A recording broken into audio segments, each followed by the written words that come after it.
Alors moi, j'ai regardé les statistiques parce que je savais que j'allais discuter avec toi. 28% des entrepreneurs en France sont des femmes. Ce qui est pas Ouais, grand-chose, hein. c'est pas, ouais. Et 11% seulement arrivent à lever des Ah fonds. oui, oui, ça, c'est Sista qui a chaque année. Pourquoi? Ouais. Alors pourquoi? Non, Donne ton argent! Ça fait 3 heures. Non, mais il y a plein de raisons. Mais pourquoi? Justement, parce que je pense que souvent, elles ont peut-être pas d'associés. Parfois, elles sont seules. Et il y a quand même des biais incroyables sur les femmes. C'est marrant, on a plus confiance dans les hommes pour, je sais pas, pour investir. Mais pour la tech, j'ai l'impression que...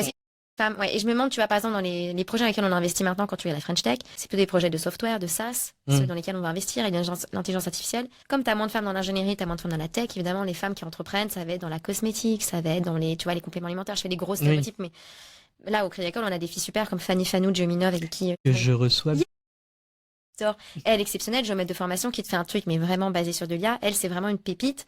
Et elle se heurte à ces barrières parce que malheureusement, je pense qu'on a trop de clichés en tête. Elle t'en parlera. Alors, ouais, alors pour Fanny, j'ai Elle est peut-être l'autre exceptionnelle. cliché aussi qu'il y a. C'est que c'est une femme de couleur. Ouais, exactement.